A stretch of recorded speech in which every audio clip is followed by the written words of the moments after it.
तो guys negotiation talks fail हो चुकी है, कोई सरप्राइज़ की बात नहीं है। मैंने पिछली वीडियो में बताया था एंड मैंने इस चीज़ को बहुत स्ट्रांगली वाउच किया था कि ये नेगोशिएशन टॉक्स फेल होनी ही है। बहुत सारे रीजंस दिए थे जिसमें मैंने एक रीज़न देना मिस कर गया। वो ये था कि इजराइल इस पूरे नेगोशिएशन टॉक का हिस्सा ही नहीं है।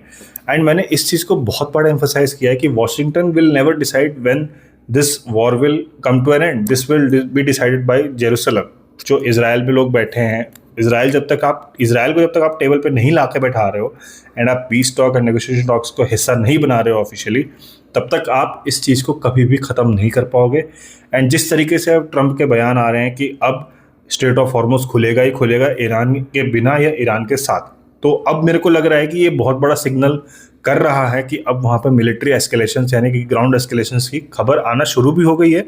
एंड ऑफ कोर्स अब ग्राउंड ऑपरेशंस भी शुरू होने वाले हैं।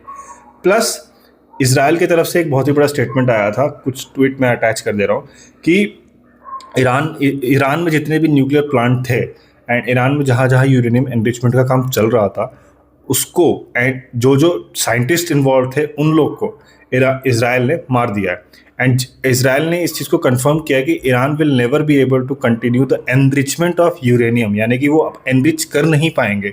उनके पास जो ऑलरेडी है वो अलग बात है, एंड अगर कोई कंट्री उनको एनरिच्ड यूरेनियम दे दे वो अलग बात है, बट वो अलग लेवल का एस्केलेशन हो जाएगा। बट अगर दे दे तब बात अलग है, एंड उनके पास जो ऑलरेडी है वो अलग है, बट वो अब फर्दर अपने आप को कंटिन्यू नहीं कर पाएंगे। एनरिचमेंट करने का जो प्रोग्राम उनके पास चल रहा था उसको ख़त्म कर दिया इसराइल ने।